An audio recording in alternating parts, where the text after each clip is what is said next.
Bismillahirrahmanirrahim. Assalamualaikum warahmatullahi wabarakatuh. Innal hamdalillah nahmaduhu wa nasta'inuhu wa nastaghfiruhu wa na'udzu billahi min syururi anfusina wa sayyiati a'malina. May yahdihillahu fahuwal muhtadi wa may yudlil fala hadiyalah. Asyhadu an la ilaha illallah wa asyhadu anna Muhammadar Rasulullah. Allahumma shalli ala Muhammad wa ala alihi wa sahbihi wasallam. Allahumma anta robbi la ilaha illa anta khalaqtani wa ana abduka wa ana ala ahdika wa wa'dika mastata'tu a'udzu bika min syarri ma sana'tu abu'u laka bi ni'matika alayya wa abu'u bi dzanbi faghfirli fa innahu la yaghfiru dzunuba illa anta. Alhamdulillah jemaah sekalian rahimani wa rahimakumullah, puji dan syukur hanyalah milik Allah Subhanahu wa taala semata yang telah memberikan kepada kita semua taufik serta hidayah sebagai nikmat terbesar seorang muslim, yakni setelah taufik hidayah, nikmat yang lainnya adalah nikmat kesehatan. Dan tentu saja di malam hari ini Allah Subhanahu wa taala telah mengizinkan memberikan takdir kepada kita semua untuk bertemu kembali di kajian Sirah Nabi Shallallahu alaihi wasallam. Dan tentu saja nikmat-nikmat lainnya yang begitu luas, yang begitu banyak yang wajib kita syukuri. Salah satunya dengan menghadiri kajian online ini. Salawat serta salam tak lupa pula kita tumpah curahkan kepada uswah kita, kudwah kita, makhluk yang paling mulia, yang paling mulia yang pernah ada di muka bumi ini, yang menyayangi kita, yang menuntun kita, menunjuki kita kepada jalan keselamatan, yakni mengenalkan al-Islam, yakni baginda Nabi Muhammad ibni Abdillah Shallallahu Alaihi Wasallam. Berikut kepada keluarganya, para sahabatnya, para tabi'in tabi'in, para ulama hingga kepada kita semua yang hadir di kajian Bumiku Mengaji. Alhamdulillah di hari ke-19 Rabiul Awal 1445 Hijriah atau bertepatan dengan tanggal 4 Desember 2023, kita kembali mengkaji sirah Nabi Shallallahu Alaihi Wasallam di dalam kitab Al-Lu'lu' Al-Maknun fi Sirah Nabi Al-Ma'mun. Yang insya Allah pada malam hari ini Ustazuna Ali Hasan Bawazir akan menyampaikan tema tentang butir-butir perjanjian Hudaibiyah. Dan jemaah sekalian rahimani wa rahimakumullah, sambil menunggu kehadiran Ustazuna Ali Hasan Bawazir hafizahullah taala, kami ingin menyampaikan kepada jemaah sekalian terkait dengan tata tertib ataupun juga adab-adab majelis online ini. Yang pertama jemaah sekalian, marilah kita mulakan niatkan niat niatkan untuk hadir di kajian ini untuk menimba ilmu, mengharap ridho Allah Subhanahu wa taala semata, dan tentu saja mari kita siapkan catatan-catatannya untuk menyimak apa yang nanti disampaikan oleh guru kita semua, Al-Ustadz Ali Hasan Bawazir Hafizahullah Ta'ala. Mengikat ilmu ini dengan tulisan, menutup aurat, menjaga adab majelis yang mulia sesuai dengan syariat Islam. Berikutnya bagi jamaah yang masih menggunakan nama perangkat, kami himbau untuk segera mengganti namanya dengan nama asli ataupun di rename menjadi nama asli. Dan apabila masih menggunakan nama gadget atau nama perangkat, insya Allah oleh panitia akan disimpan terlebih dahulu di waiting room sehingga yang bersangkutan mengganti dengan nama asli. Berikutnya, insya Allah di sesi kedua nanti jamaah akan diberikan kesempatan untuk bertanya, baik bertanya melalui chat box, melalui moderator, ataupun juga pertanyaan yang dapat disampaikan melalui interaktif dengan cara mengklik tombol resen pada aplikasi Zoom Meeting ini. Dan kami haturkan ahlan wa sahlan, selamat datang pada jemaah sekalian yang baru saja bergabung di majelis Bumiku Mengaji di hari Senin ini. Semoga Allah Subhanahu wa taala senantiasa memberikan keberkahan ilmu kepada kita semua dan memberikan kemudahan kelancaran dalam menerima ilmu ini. Dan jemaah sekalian rahimani wa rahimakumullah, pengumuman lainnya kami ingin sampaikan bagi jemaah yang merasa tertinggal untuk episode ataupun juga kajian-kajian yang telah diselenggarakan oleh Bumiku Mengaji. Insya Allah untuk kajian ataupun juga tema-temanya, jemaah dapat mencari di channel YouTube Bumiku Mengaji. Selanjutnya, bagi jamaah yang ingin bergabung ataupun juga jamaah yang belum bergabung ke dalam grup WhatsApp Bumiku Mengaji, kami menyediakan dua grup, yakni grup khusus Ikhwan Bumiku Mengaji dan grup khusus Akhwat Bumiku Mengaji. Insya Allah di dalam grupnya akan senantiasa di-share kajian-kajian ataupun juga rencana-rencana agenda-agenda kajian online yang diselenggarakan oleh Bumiku Mengaji. Berikutnya, jamaah sekalian rahimani wa rahimakumullah, untuk mohon menunggu mohon bersabar kepada jemaah sekalian yang telah hadir pada malam hari ini untuk menunggu kehadiran Ustazuna Ali Hasan Bawazir Hafizahullah wa Ta'ala. Demikian informasi yang dapat kami sampaikan untuk sementara. Wa'alafu minkum, barakallahu fikum. Kita sama-sama menunggu kehadiran Ustazuna Ali Hasan Bawazir. Terima kasih atas perhatiannya. Barakallahu fikum.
Baik, Alhamdulillah Ustazuna Ali Hasan Bawazir, Hafizahullah Ta'ala, baru saja join di eh, Zoom meeting Bumi Mengaji. Alhamdulillah. Assalamualaikum Ustazi.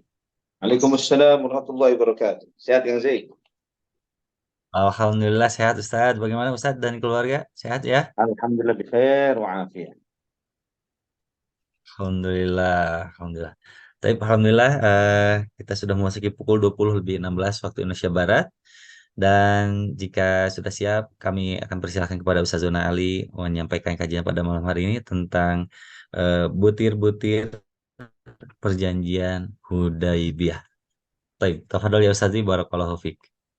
Wa fiikum barakallah. Nah, bismillahirrahmanirrahim. Assalamualaikum warahmatullahi wabarakatuh. Innal hamdalillah nahmaduhu wa nasta'inuhu wa nastaghfiruhu wa na'udzu billahi min shururi anfusina wa sayyiati a'malina. Man yahdihillahu fala mudilla lahu wa man yudlil fala hadiya lahu. Asyhadu an la ilaha illallah wahdahu la syarika lahu wa asyhadu anna Muhammadan 'abduhu wa rasuluhu la nabiyya ba'da. اللهم صل وسلم وبارك على عبدك ونبيك محمد وعلى آله وصحبه ومن اهتدى بهديه إلى يوم القيامة. قال الله جل وعلا: يا أيها الذين آمنوا اتقوا الله حق تقاته ولا تموتن إلا وأنتم مسلمون. أما بعد. Ikhwah fillah, saudaraku fillah rahimani wa rahimakumullah. Alhamdulillah, segala puji bagi Allah Subhanahu wa taala atas segala limpahan nikmat yang Allah berikan. Segala puji bagi Allah Subhanahu wa taala di setiap keadaan dan waktu. Allah Subhanahu wa taala di dalam setiap ujian-ujiannya pasti mengandung hikmah-hikmah yang besar. Di setiap hal-hal yang tragedi-tragedi yang mungkin menyedihkan hati kaum muslimin dan hamba-hamba Allah Subhanahu wa taala yang beriman. Namun yakini di balik itu semuanya ada hikmah besar. Ada hal besar yang Allah Subhanahu wa taala kehendaki, dan Allah Subhanahu wa taala tidak akan menjadikan orang-orang mukmin itu hidupnya sia-sia, tidak akan menjadikan orang-orang beriman itu mati dalam keadaan hidup dan mati di dalam keadaan yang tidak bermakna. Ikhwah fillah rahimani wa rahimakumullah. Melanjutkan kajian kita dari sirah Nabi kita Muhammad bin Abdullah sallallahu alaihi wasallam. Setelah Bai'atur Ridwan, setelah prosesi baiat ini, yang dimana kita menyadari bahwa umat Islam berbaiat kepada Nabi Muhammad SAW, baiat untuk siap mati, baiat untuk bersedia untuk berkorban di jalan Allah Subhanahu wa taala, untuk menuntut hak, menuntut balas atas Uthman bin Affan yang diisukan pada saat itu mati dibunuh oleh orang-orang kafir Quraisy. Nah, ikhwah fillah rahimani wa rahimakumullah. Bagaimana sikap Quraisy setelah mereka mendengar tentang baiat ini? Ketika sebagian orang-orang Quraisy menyadari akan adanya baiat ini, mereka pun ketakutan. Sebagian orang-orang bijak dari orang-orang Quraisy berinisiatif untuk membuka opsi perdamaian. Namun sebagian lagi mereka tidak begitu. Mereka malah mengambil itu sebagai sebuah kesempatan untuk berperang, untuk memunculkan, menyalakan api peperangan antara mereka dengan kaum muslimin. Maka sebagian di antara mereka berusaha untuk masuk, ya, mereka sebagian orang untuk masuk ke kalangan umat Islam untuk membuat masalah di antara mereka, ya, untuk mencoba membunuh atau menangkap. Itu yang diupayakan oleh sebagian orang-orang musyrikin Quraisy. Maka keluarlah 80 orang kurang lebih dengan bersenjata. Mereka menuju di mana Nabi SAW berada pada saat itu di Jabal Tan'ib. Mereka berusaha untuk masuk ke dalam kaum muslimin untuk menangkap di antara mereka atau membunuh mereka di saat kelalaian umat Islam pada saat itu. Namun subhanallah, Muhammad bin Maslamah radhiyallahu an, yang merupakan yang diberi amanat untuk memimpin kaum muslimin, pasukan umat Islam, menjaga kaum muslimin yang ada pada saat itu, menyadari akan hal ini. Maka ke-80 orang itu semuanya ditangkap oleh Muhammad bin Maslamah, oleh Nabi Shallallahu Alaihi Wasallam. Di dalam riwayat Musnad Imam Ahmad dari Abdullah bin Mughaffal Al-Muzani radhiyallahu an, mereka datang menyerbu kami 80 orang itu, dan Nabi Shallallahu Alaihi Wasallam berdoa memohon kepada Allah Subhanahu Wa Taala.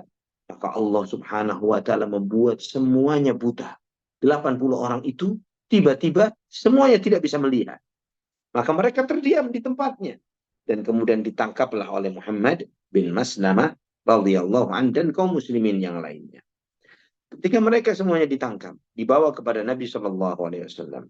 Nabi Shallallahu Alaihi Wasallam bertanya kepada 80 orang tersebut, hal ji'tum fi ahdi ahadin, atau hal ja'ala lakum ahdun amanan? Apakah kalian datang karena ada komitmen dan janji dengan seseorang untuk melakukan hal ini? Ada rencana di balik ini? Atau kalian mendapatkan jaminan keamanan dari seseorang? Mereka menjawab, tidak ada ya Rasulullah. Ini inisiatif kami, 80 orang tersebut. Maka kemudian Nabi Shallallahu Alaihi Wasallam pun melepaskan mereka dan memaafkan mereka. Dengan harapan supaya terjadi perdamaian. Dengan menunjukkan, menyampaikan kepada orang-orang Quraisy bahwa 80 orang ini sudah sengaja mau menyerah, tapi tidak diapa-apakan oleh Nabi Shallallahu Alaihi Wasallam. Untuk menyampaikan pesan kepada mereka bahwa kami datang bukan untuk berperang, tapi untuk perdamaian. Maka dalam hal inilah ikhwafillah, Allah Subhanahu wa taala turunkan surat Al-Fath ayat 24. Wa huwa alladzi kaffa aydiyahum ankum wa aydiyakum anhum bi batni Makkah min ba'di an adfarakum alaihim wa kana Allah bima ta'maluna basira. Dan dialah Allah Subhanahu wa taala yang menahan tangan-tangan mereka dari kalian dan tangan-tangan kalian dari mereka terhadap mereka di lembah Mekah, ya, di lembah Mekah. Setelah Allah Subhanahu wa taala memberikan kemudahan bagi kalian untuk menangkap mereka, dan Allah Subhanahu wa taala Maha melihat terhadap apa yang kalian perbuat.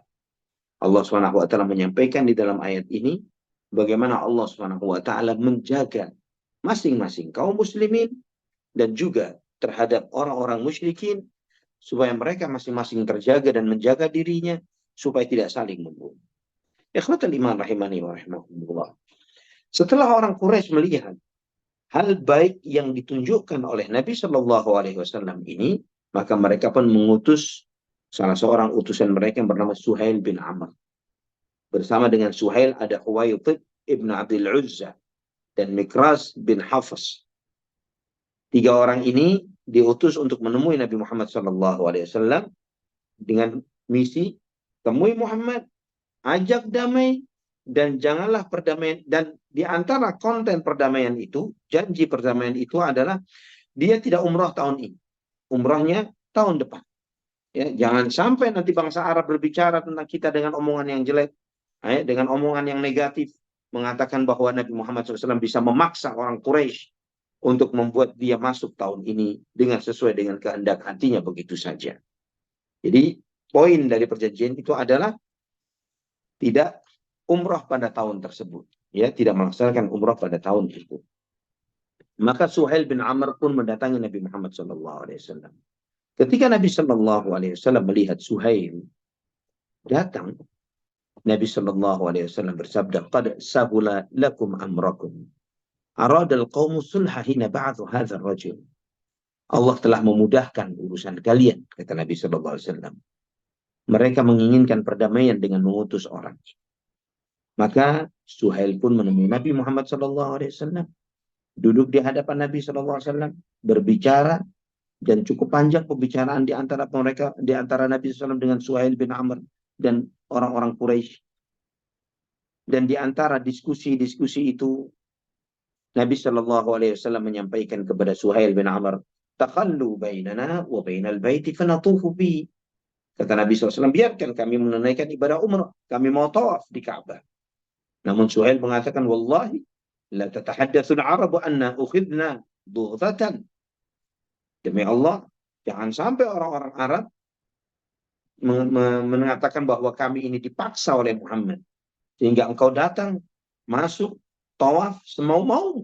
Walakin dzalika minal 'amil muqbil. Kamu tidak boleh umrah tahun ini, tapi tahun depan. Ya. Maka kemudian terjadilah beberapa kesepakatan dengan syarat-syarat perdamaian yang disepakati. Kita menyadari ikhwafillah rahimani wa rahimakumullah bahwa poin-poin kesepakatan ini disampaikan dalam bentuk diskusi antara Nabi SAW dengan Suhail bin Amr. Setelah poin-poin itu disepakati, maka kemudian Nabi SAW memanggil juru tulis. Karena kita tahu bahwa Nabi SAW adalah ummi, tidak membaca dan tidak menulis. Maka dipanggillah Ali bin Abi Thalib radhiyallahu an untuk menuliskan poin-poin perjanjian tersebut. Nabi SAW bersabda, "Uktub, tulislah Bismillahirrahmanirrahim." Dengan nama Allah Subhanahu wa taala yang Maha Pengasih dan Maha Penyayang. Namun ketika Nabi menyampaikan seperti ini, Suhail mengomentari, "Ar-Rahman, fa wallahi ma adri mahi." Ar-Rahman siapa? Kami nggak tahu Ar-Rahman. Allah ya kami tahu, tapi Ar-Rahman siapa? Kami nggak tahu itu. Tapi tulis Bismikallahumma, dengan namamu ya Allah. Ya. Kemudian umat Islam mengatakan, "Wallahi la taktubaha illa Bismillahirrahmanirrahim." Sebagian kaum muslimin yang ada pada saat itu, mereka memaksakan diri dan mengatakan, tidak, tetap harus ditulis dengan Bismillahirrahmanirrahim. Harus dengan Bismillahirrahmanirrahim. Itu permintaan mereka. Permintaan sebagian kaum muslimin. Namun Nabi Shallallahu Alaihi Wasallam menanggapi dengan mengatakan, "Uktub Bismikallahumma." Tulislah dengan nama Allah, dengan namamu ya Allah. Bismika Allahumma. Dengan namamu ya Allah. Itu yang ditulis. Nabi SAW mengikuti apa yang disebutkan oleh musyrikin Quraisy di dalam hadis. Di sini kita melihat ikhwafillah bahwa menulis Bismillahirrahmanirrahim di dalam surat, termasuk juga surat perjanjian, komitmen, perdamaian, adalah sunnah. Namun ingat, bukan dalam surat pertanyaan. Seringkali di majelis-majelis ilmu, sebagian jamaah kajian ketika menulis surat pertanyaan kepada ustadznya ditulis Bismillahirrahmanirrahim, Ustadz saya begini dan begitu dan lain sebagainya. Ini merepotkan ustadznya. Ya, ini juga menyusahkan. Kenapa? Karena kalimat Bismillahirrahmanirrahim ini ayat Al-Quran. Yang ketika ada di situ, saya tidak boleh menyanyiakan begitu saja kemudian mengambilnya dan membuangnya sembarangan. Harus membawa pulang, mengguntingnya dan membakarnya setidaknya. Ya, demikian pula jika di undangan-undangan printed, ya, undang-undangan yang dicetak. Jika itu sifatnya adalah undangan yang memang cuman hanya untuk sekedar menginformasikan waktu pernikahan atau acara-acara momen yang lainnya, tidak perlu menuliskan Bismillahirrahmanirrahim. Karena kita tahu, Anda tahu bahwa undangan itu bukan untuk sesuatu yang disimpan. Diketahui waktu dan skedulnya, setelah itu ya dibuang begitu saja. Nah, ikhwafillah, kita harus memuliakan kitabullah, memuliakan Al-Quran, memuliakan ayat-ayatnya. Kita marah ketika ada orang yang menghinakan Al-Quran, namun ketika hal ini terjadi di antara kita, kita diam saja. Ya, dan bahkan pelaku penghinaan itu, na'udzubillah, adalah sebagian dari kita. Allahul musta'an, wala haula wala quwwata illa billah. Maka Nabi pun menyepakati, tulislah Bismikallahumma, jadi dengan namamu Allahumma, ya Allah. Kemudian Nabi SAW memerintahkan kepada Ali bin Abi Thalib, "Hadza ma qadha alaihi Muhammadun Rasulullah Suhail bin Amr." Kata Nabi, tulislah wahai Ali, inilah perdamaian antara Muhammad Rasulullah dan Suhail bin Amr. Kata Nabi SAW seperti itu. Kemudian Suhail mendengar itu, dia mengomentari lagi, "Wallahi law kunna na'lamu annaka Rasulullah ma sadatnaka 'anil bait wala qatalnak." Kalau kami tahu bahwa engkau utusan Allah, kami tidak menghalangimu dari tawaf keliling Ka'bah dan pula kami tidak akan memerangimu. Kata Suhail bin Amr, "Walakin uktub ismaka wa isma abik." Tapi tulislah namamu dan nama ayahmu, yaitu Muhammad bin Abdullah. Nabi SAW pun menjawab, "Wallahi inni la Rasulullah wa in kadzabtumuni." Demi Allah, aku adalah benar-benar utusan Allah walaupun kalian mendustakan. Kemudian Nabi SAW bersabda kepada Ali bin Abi Thalib, "Umhuhu." Wahai Ali, hapus tulisan Rasulullah. Tulis Muhammad bin Abdullah. Hapus tulisan Rasulullah. Namun Ali dalam hal ini mengatakan, wallahi la amhaha. Tidak ya Rasulullah, demi Allah saya tidak mau menghapus. Ya. Kata Ali bin Abi Thalib, wallahi Rasulullah, huwa wallahi Rasulullah wa in raghima anfuk la wallahi lamu, demi Allah Nabi Muhammad benar-benar utusan Allah. Saya tidak akan hapus tulisan Rasulullah walaupun kamu nggak suka, kata Ali bin Abu Thalib kepada Suhail bin Amr. Kemudian Nabi SAW pun ketika melihat bahwa Ali bersikukuh tidak mau menghapus tulisan Rasulullah, Nabi SAW pun bersabda, arini makana, tunjukkan yang mana tulisan Rasulullah. Maka Nabi SAW pun ditunjukkan mana tulisan Rasulullah, famahaha biyadihi syarifah. Maka beliau menghapus dengan tangan beliau sendiri yang mulia. Dengan tangan beliau yang mulia, beliau menghapus sendiri tulisan Rasulullah SAW. Dan kemudian Nabi SAW bersabda kepada Ali bin Abi Thalib radhiyallahu anhu, amma inna laka mithlaha satatiha wa anta mubbar. Kamu akan mengalami peristiwa yang serupa, wahai Ali, dan kamu akan mengalami itu dan kamu sangat terpaksa. Kata Nabi SAW. Ini terjadi nantinya di masa perjanjian dengan Muawiyah ibn Abi Sufyan radhiyallahu anhu. Ketika utusan dari Ali diminta untuk menurunkan gelar Amirul Mukminin Ali bin Abi Thalib, ya, untuk menurunkan gelar itu, menghapus dan tidak mencantumkan gelar Amirul Mukminin di dalam perjanjian itu. Ya, Nabi SAW menyampaikan, kamu akan mengalami yang serupa, wahai Ali, dan kamu akan menyetujuinya dengan sangat terpaksa.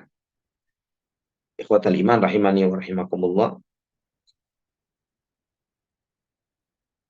Setelah itu, setelah Ali selesai menulis poin-poin ini, Nabi SAW memanggil saksi-saksi dari kaum muslimin.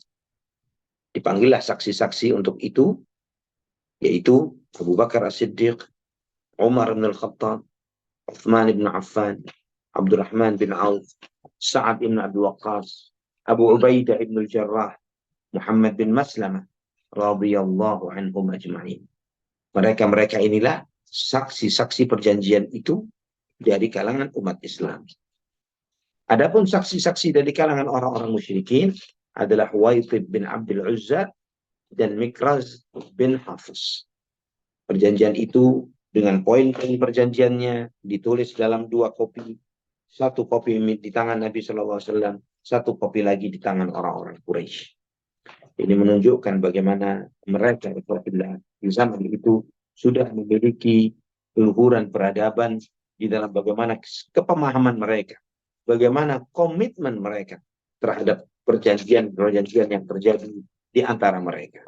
Di antara hikmah-hikmah besar kenapa Islam diturunkan di kota Mekah dan diturunkan di Arab adalah diantaranya adalah karena mereka bangsa Arab ini sangat memegang terhadap komitmen dan janji. Mereka tidak mudah untuk berkhianat. Mereka ketika mengatakan sesuatu, maka mereka komit dengan apa yang mereka sampaikan. Walaupun mereka dalam konteks pada saat itu adalah masih kafir. Ikhwatullah rahimani wa rahimakumullah. Kemudian, apa saja poin-poin perjanjian? Apa saja poin-poin perjanjian itu? Poin-poin perjanjian itu disebutkan di antaranya yang pertama, bahwa Muhammad Sallallahu Alaihi Wasallam beliau harus pulang tahun itu, tidak boleh masuk kota Mekah. Ya, dan tahun depan beliau boleh datang ke kota Mekah beserta kaum muslimin, tinggal di sana selama 3 hari.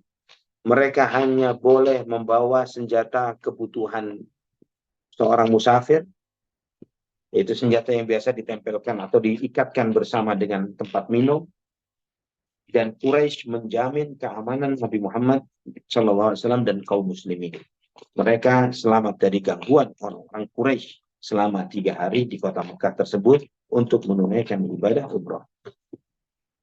Kemudian, poin perjanjian yang kedua adalah sepakat melakukan gencatan senjata selama 10 tahun. Ya, 10 tahun. Di mana semua dijaga keamanannya, masing-masing menjaga satu dengan yang lainnya untuk tidak saling menyakiti, untuk tidak berperang satu dengan yang lain.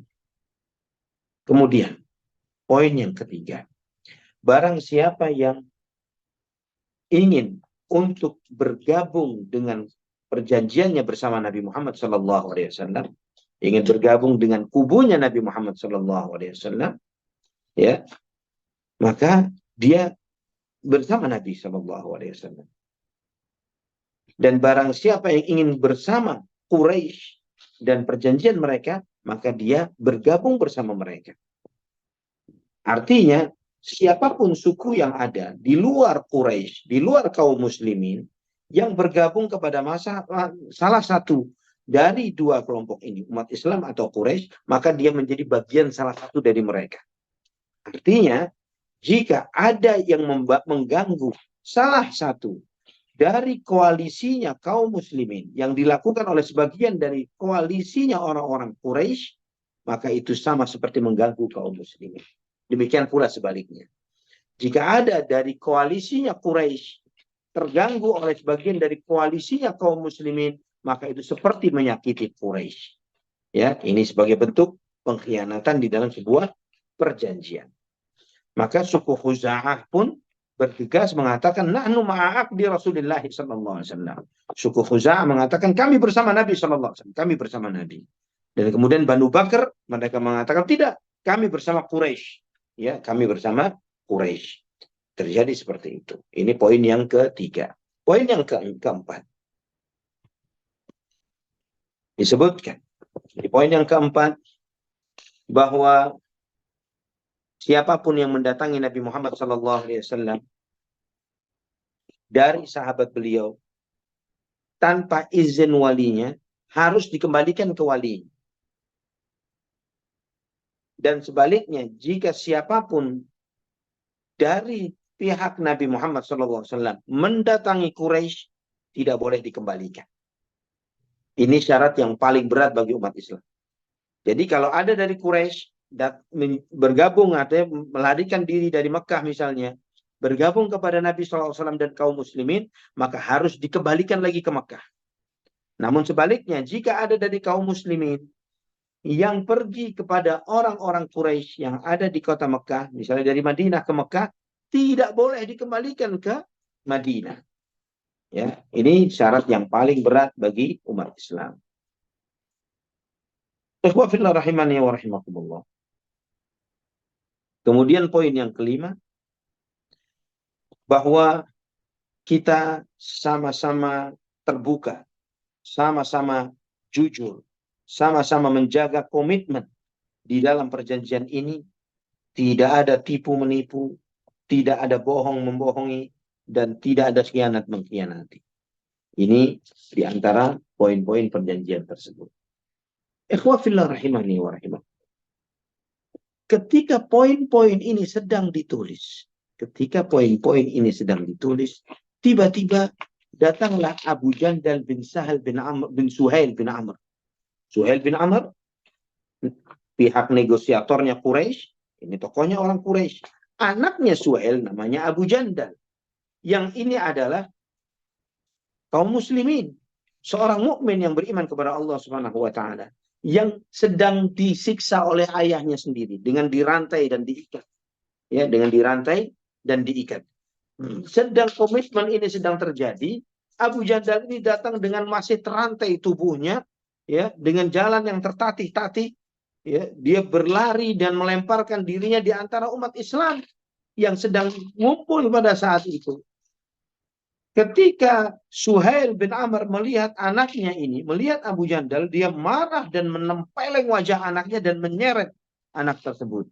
Ya, dengan mengatakan, ya Muhammad, hadza awwalu ma uqadhika alaihi an taruddahu ilayya. Wahai Muhammad, ini adalah orang pertama yang saya tuntut dari perjanjian antara kita, yaitu yang lari dari kami ke kamu harus dikembalikan ke kami. Kata Nabi SAW. Padahal itu poin-poin perjanjian sudah disepakati, tapi belum tercatat. Nabi SAW menyampaikan, Inna lam naqdil kitab ba'd. Kita belum tuntas nulis perjanjian ini. Kata Nabi SAW, belum tuntas perjanjiannya. Kemudian Suhail ngotot. Dia mengatakan, Fawallahi idhan lam usalihka ala syai'in abadan. Kalau kamu tidak sepakat dengan ini, tidak ada perjanjian sama sekali. Batal, semuanya batal. Ya, karena dia sangat tersinggung. Putranya yang memang diikat oleh dia karena beriman kepada Nabi SAW, tiba-tiba muncul dengan tangan terikat dan ingin kembali bersama kaum muslimin. Kemudian Nabi Shallallahu Alaihi Wasallam menyampaikan kepada Suhail bin Amr, Fajizhuli, sudahlah. Untuk ini pengecualian saja, berikan untukku. Untuk Abu Jandal, kata Nabi Shallallahu Alaihi Wasallam. Kemudian Suhail mengatakan, ayahnya Abu Jandal mengatakan, Wallahi ma mujizi, ma ana bimujizi ilaih. Saya tidak mau memberikan anakku kepadamu. Tidak, saya tidak akan lepas. Bala, if'al. Kata Nabi, lakukan. Kata Rasulullah, ma ana bifa'il. Saya tidak akan melakukan. Ya, saya tidak akan melakukannya. Ikhwafillah rahimani wa rahimakumullah. Di dalam riwayat Musnad Imam Ahmad, Suhail ketika sedang berbicara dengan Nabi SAW tentang poin-poin perjanjian ini, datanglah putranya Abu Jandal dengan tangan yang terikat dan dengan melemparkan dirinya dan ingin kembali kepada umat Islam, ingin dibawa pulang ke kota Madinah. Kemudian Suhail mengatakan, Ya Muhammad, qad lajjatil qadhiyatu baini wa bainaka qabla an ya'tiyaka hadha. Ya. Dia mengatakan bahwa perjanjian antara kita hampir clear sebelum datangnya orang ini, sebelum datangnya putranya maksudnya. Kemudian Nabi SAW menyampaikan, sadaqta, kamu benar. Kemudian berdirilah Suhail bin Amr menemui anaknya Abu Jandal itu dan menyeretnya dan menempeleng wajahnya. Ya, dan kemudian dibawa pulang, diantarkan kepada orang-orang Quraisy.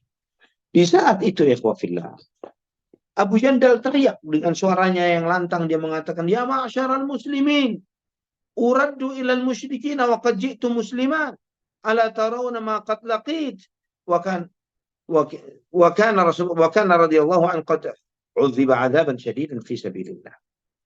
Dia mengatakan, wahai umat Islam, dia berteriak, wahai umat Islam, apakah aku harus dikembalikan kepada orang-orang musyrikin sedangkan aku datang kepada kalian sebagai muslim? Apa kalian tidak melihat bagaimana sikap mereka terhadapku? Ya, ini teriakannya Abu Jandal di hadapan umat Islam, di hadapan Rasulullah sallallahu alaihi wasallam. Dan memang dia disiksa dengan luar biasa karena keimanannya kepada Allah Subhanahu wa taala. Dalam riwayat Musnad Imam Ahmad, Abu Jandal radhiyallahu anhu mengatakan, Ya ma'syaral muslimin, ataruddunani ila ahli syirk fayaftinuni fi dini. Wahai umat Islam, apakah kalian mengembalikanku kepada orang-orang musyrikin sehingga mereka memfitnah agamaku, mereka menyiksaku karena Islam dan imanku? Di saat itulah Nabi Shallallahu alaihi wasallam bersabda sebagaimana disebutkan dalam Sahih Bukhari, Ya Aba Jandal, isbir wahtasib, fa inna Allah azza wa jalla ja'ilun laka wa liman ma'aka minal mustad'afina farajan wa makhraja. Inna qad aqadna bainana wa bainal qaumi sulha fa'atainahum ala dhalik wa a'tawna alaihi ahdan wa inna lan naghdira bihim. Wahai Abu Jandal, sabarlah dan berharaplah pahala kepada Allah Subhanahu wa taala. Sesungguhnya Allah Subhanahu wa taala akan menjadikan untukmu dan orang-orang yang lemah dari kaum muslimin jalan keluar. Segera Allah akan memberikan jalan keluar terhadap kalian. Kami telah membuat perjanjian perdamaian dengan mereka, dengan orang-orang Quraisy. Dan kami telah menyepakati perjanjian-perjanjian tersebut sebagaimana mereka telah menyepakati perjanjian-perjanjian ini. Dan kami tidak akan mengkhianati perjanjian itu. Ikhwafillah rahimani. Umar melihat peristiwa itu. Umar bin Khattab radhiyallahu anhu. Dia dengan kesalnya Umar melihat peristiwa ini, Umar lompat dari tempat duduknya. Dia mendatangi Abu Jandal, berjalan di sampingnya dengan mengatakan, Isbir ya Abu Jandal, fa innama hum al-musyrikun wa innama damu ahadihim damu kalb. Sabarlah wahai Abu Jandal. Mereka ini orang-orang musyrik. Darahnya mereka seperti darah anjing. Kata Umar bin Khattab sambil mendekat kepada Abu Jandal dengan mendekatkan pedangnya Umar kepada Abu Jandal. Maksudnya Umar, tarik pedang ini, bunuh ayahmu. Maksudnya Umar adalah seperti itu kepada Abu Jandal supaya dia membunuh ayahnya Suhail bin Amr dalam hal ini. Niat maksud hatinya Abu Umar adalah seperti itu. Sebagaimana Umar menyampaikan, rajautu an ya'khudha as-sayfa wa yadriba bihi abahu. Saya berharap dia mengambil pedang ini dan menusuk ayahnya. Maksudnya Umar adalah seperti itu. Fadhanna ar-rajulu bi abihi fanafadhatil qadhiyah. Namun sayangnya Abu Jandal tidak mengambil langkah itu. Dia tetap menyerah. Ya, dia tidak melakukan tindakan ini, maka dia pun dibawa balik ke kota Makkah. Ikhwafillah rahimani wa rahimah. Imam Bukhari dan Muslim meriwayatkan dari Sahal bin Hanif radhiyallahu anhu. Beliau menyampaikan, ittahimu ra'yakum falaqad ra'aituni yawma abi jandal walau astati'u an arudda amran nabiy sallallahu alaihi wasallam la radattuhu. Kata Sahal bin Hanif radhiyallahu anhu. Beliau mengatakan, jangan pernah percaya kalian dengan pendapat-pendapat logika kalian. Kata Sahal bin Hanif radhiyallahu anhu, salah seorang sahabat. Pendapat kalian, ide, apa yang ada di pikiran kalian, jika bertentangan dengan firman Allah dan sabda Nabi SAW, salahkan pikiran kalian. Saya menyadari bagaimana di hari peristiwa Abu Jandal, dia menyebutkan perjanjian Hudaybiyah dengan hari peristiwa Abu Jandal karena ini yang paling menyedihkan, yang disaksikan oleh di seluruh mata kaum muslimin. Bagaimana mereka mengikhlaskan temannya yang dengan keadaan terikat dan mereka diam saja, mereka bisa membalas. Musyrikin Quraisy cuma 3 orang, mereka 1.000 orang lebih. Mereka bisa melakukan tindakan tertentu. Tapi Nabi Shallallahu Alaihi Wasallam berkomitmen dengan janjinya. Kata Sahal bin Hunayf, andai kata aku pada saat itu mau menolak apa yang disampaikan oleh Nabi Shallallahu Alaihi Wasallam, aku akan tolak. Subhanallah. Ikhwafillah rahimani wa rahimakumullah. Al-Hafidh mengatakan, menjelaskan apa yang disampaikan oleh Sahal bin Hunayf radhiyallahu anhu ini adalah bahwa apa yang dialami oleh umat Islam pada perjanjian Hudaybiyah itu sangat tidak logis. Perjanjian-perjanjian itu, perjanjian poin-poin itu, poin yang keempat tadi, yaitu yang menyatakan bahwa jika ada orang Islam datang kepada Nabi Muhammad harus dikembalikan kepada Quraisy. Jika ada orang dari kaum muslimin ya datang kepada Quraisy tidak boleh dikembalikan. Namun jika datang dari Quraisy kepada umat Islam harus dikembalikan kepada Quraisy. Maka di saat itu, pada waktu peristiwa Hudaybiyah, semangatnya musyrikin kaum muslimin adalah perang. Kita perang. Kita tidak mau damai-damaian. Mereka cenderung untuk berperang pada saat itu. Namun subhanallah, mereka menyadari.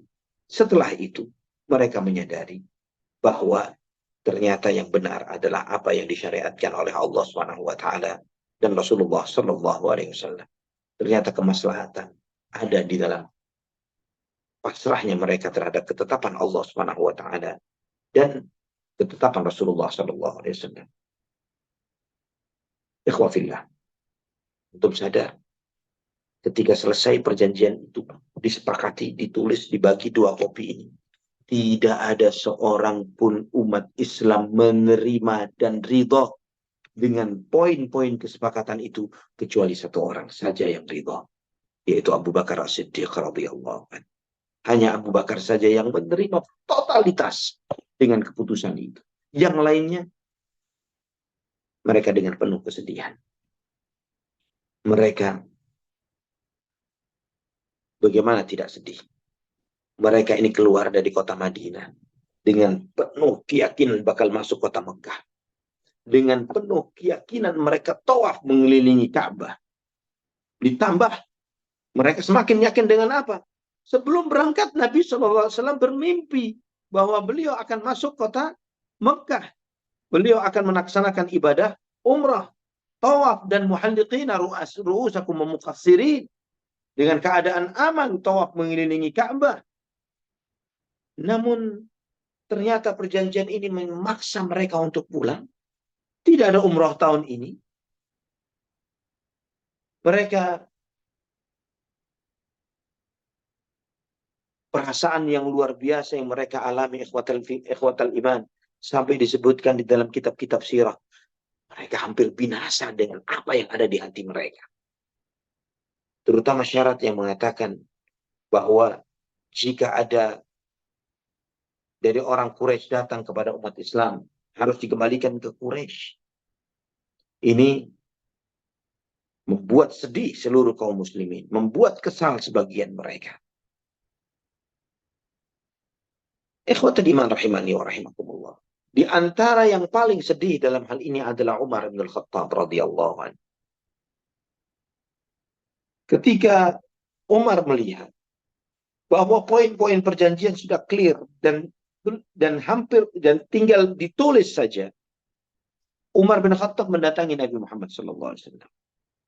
Umar mengatakan, memperhatikan dialog ini. Ya, ya Arhamar Rahimin. Dialog ini disebutkan di dalam Sahih Bukhari, Sahih Muslim, Musnad Imam Ahmad, dan yang lain. Umar bertanya, Ya Rasulullah, alasta Nabi Allah ya? Ya Rasulullah, bukankah engkau benar-benar utusan Allah, Nabi Allah? Nabi SAW mengatakan, bala, benar, aku adalah utusan Allah. Ditanya lagi oleh Umar, alasna alal haqqi wa aduuna alal batil? Bukankah kita di atas kebenaran ya Rasulullah? Dan musuh kita di atas kebatilan? Ditambah lagi Umar mengatakan lagi, ya Rasulullah, bukankah korban kita kalau mati di surga dan korbannya mereka di neraka? Dijawab oleh Nabi Shallallahu Alaihi Wasallam, bala, benar wahai Umar.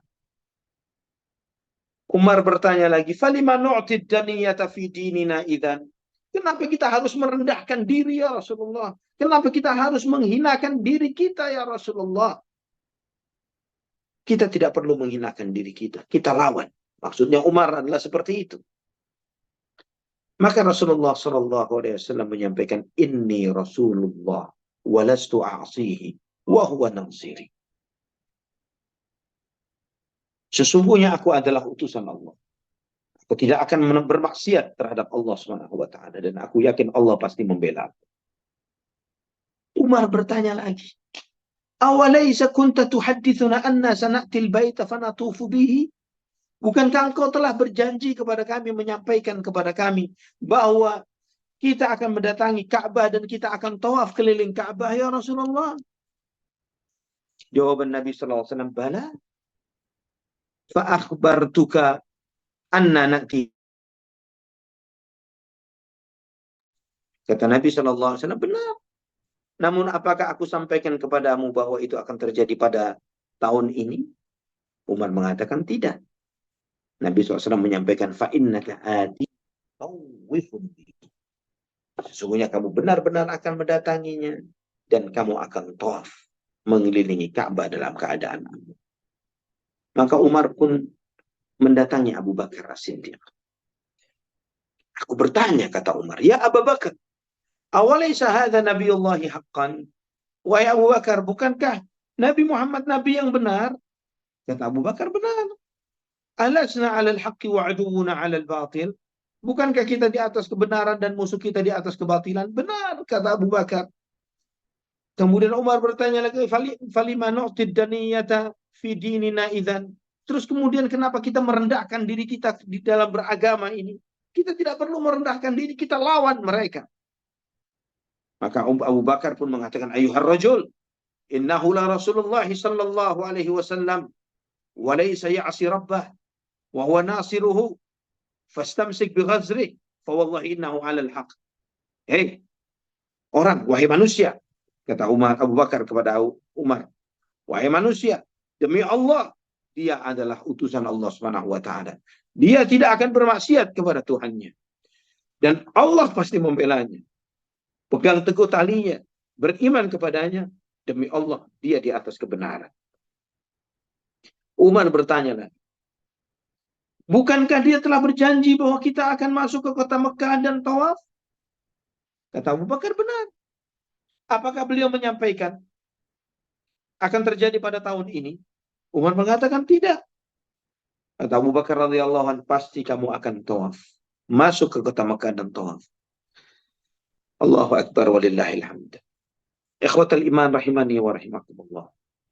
Di dalam Musnad Imam Ahmad, riwayatnya serupa sekali. Cuman yang terjadi sedikit perbedaan adalah bahwa di dalam Musnad Imam Ahmad, Umar mendatangi Abu Bakar terlebih dahulu, baru mendatangi Rasulullah SAW. Jadi Umar mendatangi Abu Bakar terlebih dahulu, menanyakan dialog ini. Jadi dialognya terbalik.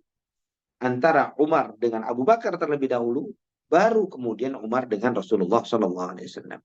Dan itu lebih bisa diterima dan lebih rajih ketimbang apa yang disebutkan di dalam riwayat yang lain. Kenapa?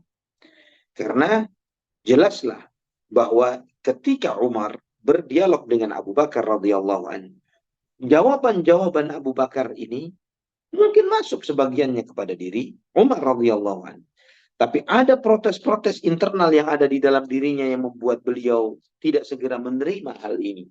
Maka kemudian beliau mendatangi Rasulullah Shallallahu Alaihi Wasallam, dan dengan jawaban-jawaban Nabi Shallallahu Alaihi Wasallam kepada beliau membuat beliau menjadi lebih tenang.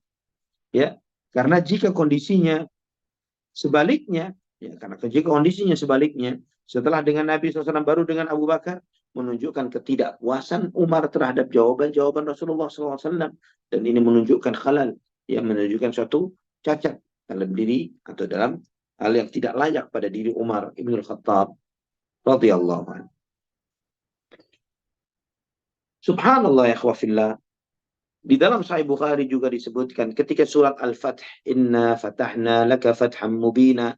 Ya, ketika surat Al-Fath itu turun, Nabi Shallallahu Alaihi Wasallam mengutus seseorang untuk membacakan ayat-ayat ini kepada Umar bin Khattab radhiyallahu anhu.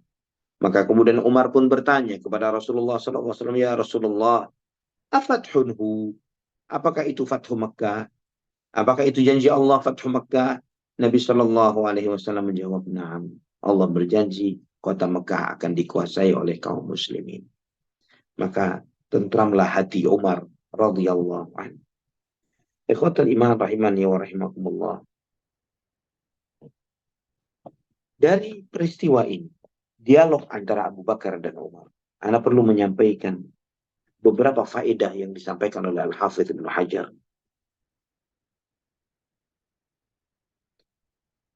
Ini beliau menyampaikan bahwa bahwa Umar tidaklah menanyakan hal ini kecuali kepada Abu Bakar As-Siddiq. Umar tidak bertanya kepada Ali, tidak bertanya kepada Utsman, tidak bertanya kepada Abdurrahman bin Auf, tidak bertanya kepada Abu Ubaidah bin Jarrah atau yang lainnya. Tapi datang kepada Abu Bakar As-Siddiq radhiyallahu anhu.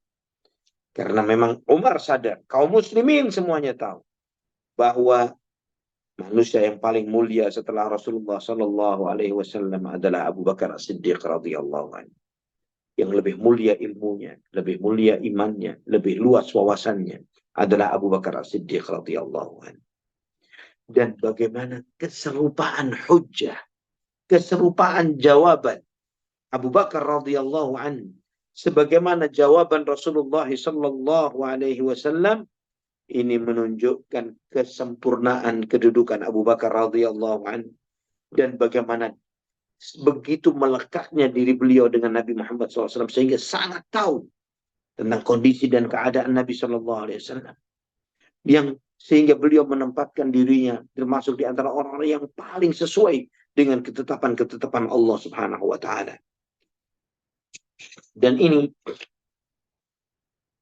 juga menunjukkan bahwa mayoritas kaum muslimin, jika tidak bisa dikatakan keseluruhannya, mereka tidak ridha dengan keputusan-keputusan yang ada di perjanjian. Hanya satu orang yang ridha dengan sepenuhnya, yaitu Abu Bakar As-Siddiq radhiyallahu anhu. Ikhwah fillah rahimani wa rahimakumullah. Dengan berjalannya waktu, semakin terbukti dan semakin terlihatlah kemahabenaran Allah Subhanahu wa taala dengan firman-Nya dan kebenaran utusannya Muhammad ibn Abdullah sallallahu alaihi wasallam. Semuanya terbukti dengan berjalannya waktu.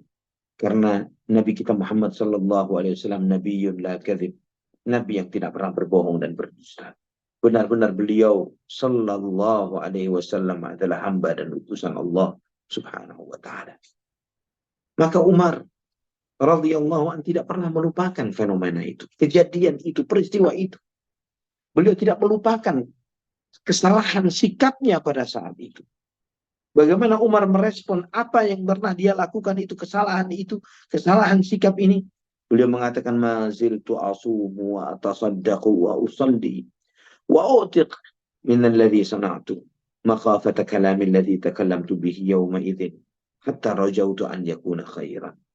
Aku senantiasa berpuasa, bersedekah, sholat, memerdekakan budak karena kesalahan-kesalahanku. Takut aku dengan ucapanku yang aku ucapkan pada hari itu. Saya berharap Allah Subhanahu wa taala membalasku dengan kebaikan. Ikhwatal iman rahimani wa rahimah.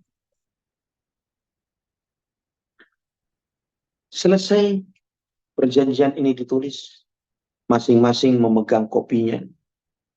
Nabi Shallallahu Alaihi Wasallam menyampaikan kepada para sahabatnya, "Qumu fanharu thumma hliqu." Ayo kita pergi, kata Nabi. Kita sembelih hewan korban kita, hewan haji kita, dan kemudian kita cukur rambut. Ya, perintah Nabi, potong hewan kalian dan cukur rambut-rambut kalian. Namun apa yang diperintahkan oleh Nabi SAW ini tidak membuat para sahabat bergegas melakukannya. Mereka tidak berjejak dari tempat. Sampai 3 kali Nabi SAW menyampaikan, "Kumu fanharu famahliqu." Bangun, potong kambing kalian, cukur rambut kalian. Sampai 3 kali, namun tidak ada seorang pun yang bergeming. Mereka tetap. Mereka penuh dengan kesedihannya. Mereka penuh dengan kerinduan yang masih belum terbayar.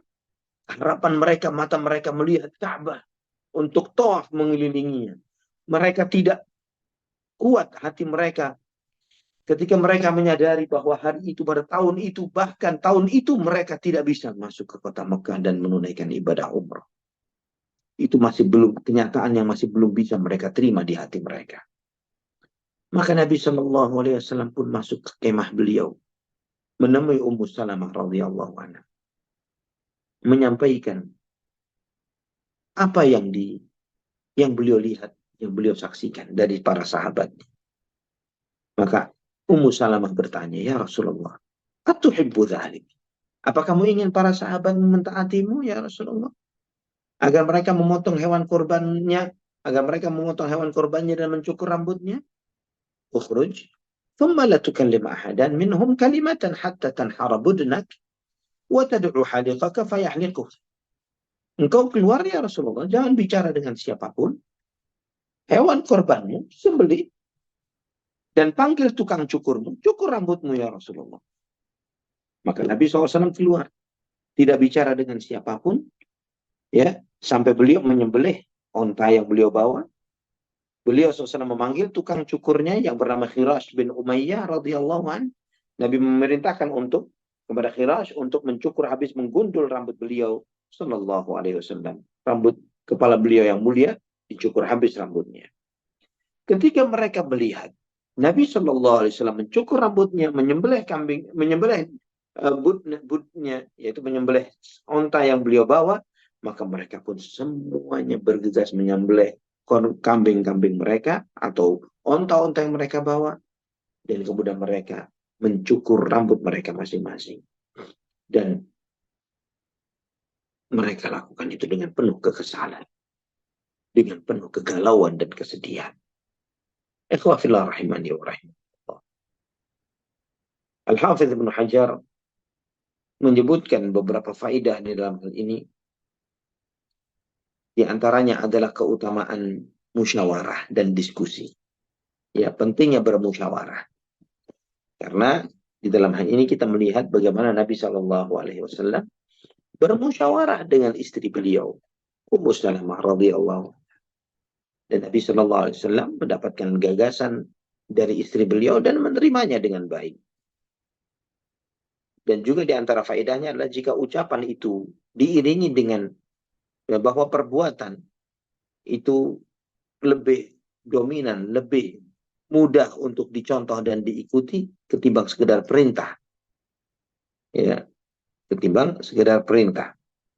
Terlebih lagi ada perintah ucapan plus praktek perbuatan. Itu akan lebih kuat lagi. Dan di sini juga menunjukkan bolehnya bermusyawarah dengan wanita yang memiliki keutamaan. Ya, bukan sembarang wanita, artinya wanita yang memang memiliki rajahatul ilmi wal aql, yang memang mereka memiliki uh, ilmu, wawasan, dan memiliki pemahaman yang luas, ya, bukan sekedar wanita.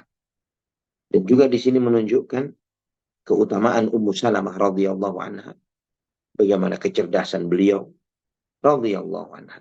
Bahkan sampai-sampai Imamul Haramain, beliau sampai menyampaikan komentar dengan mengatakan la na'lamu imra'atan asyarat bi ra'yin fa'asabat illa Ummah Salamah.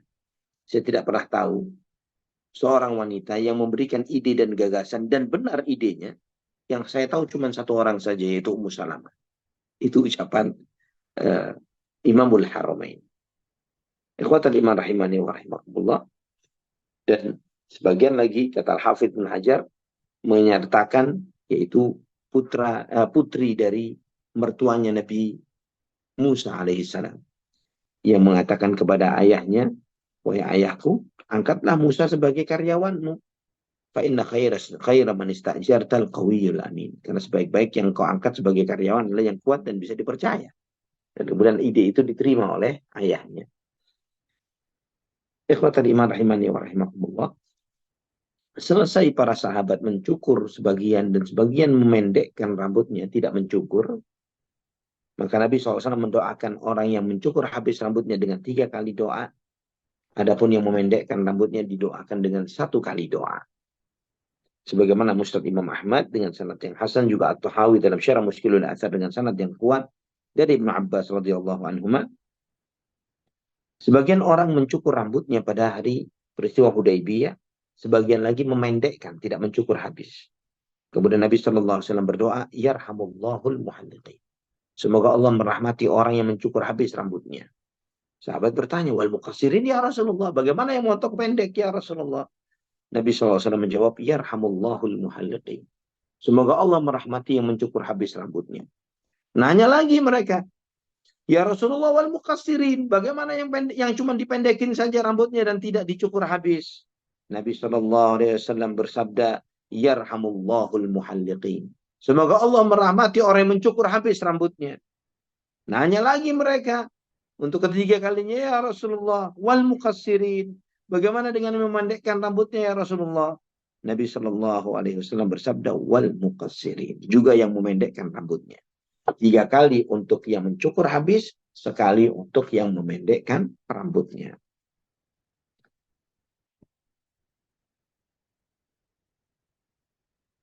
Kemudian sebagian bertanya, ya Rasulullah, kenapa kamu melebihkan untuk orang-orang yang mencukur habis? Melebihkan doa untuk mereka. Nabi SAW menyampaikan, li'annahum lam yashukku. Karena mereka enggak ragu. Lam yashukku. Mereka tidak bimbang. Mereka tidak ragu. Ya, tidak ragu dengan perintah Nabi SAW. Tidak ragu dengan ketetapan Rasulullah SAW di dalam hal ini. Al-Imam At-Tahawi rahimahullah menjelaskan bahwa hadis ini menunjukkan keutamaan mencukur habis rambut ketika umrah atau haji, ya tahallulnya, ketimbang memendekkan. Dan itu menunjukkan bahwa mereka tidak ragu. Dan ini menunjukkan juga bahwa keraguan itu ada pada orang-orang yang memendekkan rambutnya. Kalau mungkin ada yang bertanya, apa keraguannya? Ya, kata Imam At-Tahawi rahimahullah, karena mereka melihat, ya, di hati mereka melihat bahwa Nabi SAW mencukur pada waktu yang belum waktunya. Mereka menganggap seakan-akan di hati mereka, ini belum waktunya cukur rambut habis. Tahallul itu setelah tawaf dan sa'i. Ya. Mereka itu berdasarkan ya syariat pelajaran yang telah mereka terima dari Nabi Shallallahu Alaihi Wasallam. Mereka tahu akan mencukur itu, tahallul itu setelah tawaf dan sa'i. Dan di saat yang bersamaan, mereka juga tahu bahwa mereka wajib untuk mencontoh dan mengikuti Nabi Muhammad Shallallahu Alaihi Wasallam dari apa yang mereka lihat, dari apa yang dilakukan oleh Nabi Shallallahu Alaihi Wasallam. Mereka paham akan hal itu. Maka dalam hal ini, mereka karena adanya konflik yang ada di dalam hati mereka, ikut Nabi SAW wajib. Tapi di saat yang bersamaan waktunya tahallul setelah tawaf dan sa'i. Karena adanya kebimbangan syak yang ada di lagu mereka, di hati mereka, itulah yang disebut oleh Nabi SAW tentang syaknya orang yang memendekkan rambutnya. Ikhwafillah rahimani wa rahimakumullah. Kemudian para sahabat pun menyembelih hadyu mereka. Dan yaitu seekor onta untuk 7 orang, sapi untuk 7 orang. Sebagaimana diriwayatkan oleh Imam Muslim dari Jabir bin Abdullah radhiyallahu anhuma, beliau menyampaikan naharna ma'a Rasulullah sallallahu alaihi wasallam amal Hudaybiyatil badanata an sab'atin wal baqarata an sab'ah. Bahwa kami menyembelih bersama Nabi SAW pada masa Hudaybiyah seekor onta untuk mengganti 7 orang dan sapi untuk 7 orang. Sebagaimana dalam Sahih Muslim. Ikhwatal iman rahimani wa rahimakumullah. Inilah apa yang terjadi pada saat itu. Dan kemudian nantinya insya Allah kita akan melihat pada kajian berikutnya bagaimana Nabi Shallallahu Alaihi Wasallam pulang ke kota Madinah, dan di dalam perjalanan itu turunlah surat Al-Fatih yang merupakan perjanjian, yang merupakan kabar gembira dari Allah Subhanahu Wa Taala untuk kemenangan terhadap kaum muslimin. Dan bahkan ikhwafillah, ketika Allah menyampaikan inna fatahna laka fatham mubina, sesungguhnya kami telah memberikan kepadamu kemenangan yang nyata. Kita akan membaca di dalam penjelasan para sahabat, penjelasan para ulama terkait dengan apa yang dimaksud kemenangan yang nyata ini. Itu adalah perjanjian Hudaybiyah. Unpredictable, sesuatu yang tidak diprediksi, ternyata sesuatu yang dianggap sebagai sebuah kekalahan, yang diasumsikan sebagai kelemahan, ternyata disitulah titik balik kemenangan yang luar biasa yang Allah SWT berikan kepada kaum muslimin. Dan kita berharap kepada Allah SWT, semoga segala kesedihan kita terhadap apa yang terjadi di Gaza, di Palestina, segera berbalik menjadi sebuah kabar gembira kemenangan. Semoga pemimpin-pemimpin negeri-negeri kaum muslimin diberi hidayah, dibuka hatinya oleh Allah SWT untuk tergerak, untuk berani menghadapi kezaliman Amerika dan kezaliman Yahudi dan semua koalisinya terhadap Islam dan kaum muslimin. Semoga mereka diberi hidayah dan taufik oleh Allah SWT dan ditujukan kepada mereka bahwa seluruh umat Islam di seluruh muka bumi ini, mereka siap mengorbankan dirinya, hartanya, nyawanya untuk membela agama Allah SWT dan membela saudara-saudara mereka yang terzalimi di Gaza. Allahul musta'an wa la haula wa la quwata illa billah. Jadi ikhwafillah, insyaallah pembahasan ini masih berlanjut, yaitu pulangnya Nabi Shallallahu Alaihi Wasallam ke kota Madinah setelah perjanjian Hudaybiyah. Barakallahu fikum. Insyaallah wa barakallahu fiik ya Ustaz Zuna. Masya Allah, sangat menarik sekali di perjanjian Hudaybiyah ini, penuh dengan apa namanya, penuh dengan musyawarah, guyub dan lain sebagainya, sehingga memberikan apa namanya win-win solution ya dalam hal ini. Masya Allah. Baik, jamaah sekalian rahmani wa rahimakumullah, kita memasuki sesi 2, sesi tanya jawab. Bagi jamaah yang ingin bertanya, kami persilahkan. Untuk pertanyaan dapat disampaikan melalui chat box di Zoom meeting ini. Kemudian juga boleh bertanya langsung dengan cara mengklik tombol raise hand pada aplikasi Zoom meeting ini. Kami persilakan jemaah.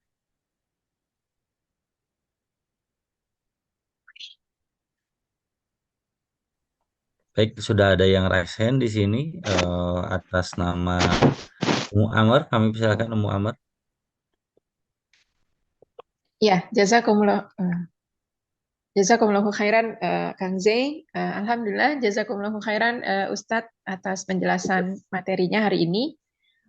Yang menjadi pertanyaan ada beberapa Ustadz. Nah, Yang pertama adalah Assalamualaikum warahmatullahi wabarakatuh. Ustadz, Alhamdulillah. bagaimana dengan situasi seperti yang tadi Ustadz jelaskan bahwa para sahabat merasa tidak puas, sampai ada juga yang mempertanyakan dari para sahabat, ini benar seperti ini ya Rasulullah, walaupun pada akhirnya para sahabat meyakini satu hal bahwa Allah akan memenuhi janjinya. Nah, bagaimana situasi seperti itu Ustadz? Maksudnya kalau dikaitkan dengan kondisi yang sekarang, seringkali misalnya dalam satu kelompok, kemudian ustadznya atau kepala grupnya sudah memutuskan sesuatu, tetapi mungkin ada ketidakpuasan dari para anggotanya karena ketidaktahuan mereka. Akhirnya jadi semacam chaotic seperti tadi. Nah, bila seperti itu Ustadz, apa yang pernah Rasulullah SAW lakukan dan atau kalau di masa sekarang bagaimana menyikapinya? Jazakumullahu khairan atas penjelasan Ustadz. Barakallahu fiik. Nah, yang pertama yang harus kita hadirkan di benak kita, di hati kita, adalah bagaimana kita memvisualisasikan kondisi dan kenyataan yang sedang dihadapi oleh para sahabat pada saat itu. Peperangan-peperangan yang terjadi antara umat Islam dengan Quraisy. Masa-masa itu adalah masa-masa yang sangat menyedihkan bagi mereka. Betapa tidak, bagaimana mereka sangat merindukan untuk menunaikan ibadah umrah atau haji. Yang itu semuanya terhalang dengan terjadinya peperangan dan permusuhan antara mereka dengan kaum musyrikin Quraisy. Dan itu menjadikan akumulasi kerinduan yang luar biasa di dalam hati umat Islam untuk bisa menunaikan ibadah umrah. Kita menyadari akan hal itu. Ya. Dan kemudian mereka sudah melakukan perjalanan ini. Mereka pakai ihram, mereka talbiyah. Ya. Mereka telah di benak mereka tidak ada istilahnya mereka bakal pulang tangan kosong sia-sia gitu. Mereka dengan penuh komit yang luar biasa, dengan penuh keyakinan bahwa mereka akan tawaf, mereka akan sa'i, mereka akan ibadah umrah pada tahun itu. Mereka dengan penuh keyakinan yang luar biasa akan hal ini. Mereka sangat tidak menyangka bahwa itu tidak terjadi. Maka perlu dipahami ikhwafillah rahimani wa rahimakumullah bahwa di dalam hal ini kegalauan para sahabat sangat akumulatif, ya, sangat luas, sangat luar biasa. Yang mereka alami itu membuat kita semakin memaklumi, oh, wajar. Kita bisa maklum apa yang menjadi kegalauan yang ada di hati para sahabat pada saat itu. Sekian tahun mereka tertahan, sekian tahun mereka tertunda untuk menunaikan ibadah umrah. Ketika mereka sudah melakukan perjalanan itu dengan segala persiapannya, dengan segala harapan-harapan besarnya, sudah terbayang di mata mereka, di hati mereka, bagaimana keagungan Ka'bah yang mereka ingin tawaf dan sa'i di sekitarnya. Ternyata itu semua tidak terjadi. Jadi, di sini mengajarkan kepada kita, ikhwafillah, rahimani wa rahimakumullah, agar kita memiliki keimanan yang mutlak kepada Nabi kita Muhammad SAW sebagai utusan Allah Subhanahu wa Ta'ala. Bahwa apa yang beliau sampaikan adalah hak, ya. Apa yang beliau sampaikan adalah benar. Bahwa jangan sampai kita, ya, sebagaimana nasihat dari Sa'al bin Hunayf radhiyallahu an, ittahimu ra'yakum, ya, salahkan logika kalian. Walaqad ra'aituni yawma Abi Jandal walau astati'u an arudda amran Nabi sallallahu alaihi wasallam la radattuhu. Sebagaimana yang kita alami pada hari peristiwa Abu Jandal, andai kata saya bisa menolak ketetapan Rasulullah SAW, aku akan menolaknya. Ya, ini lebih kepada hal tersebut.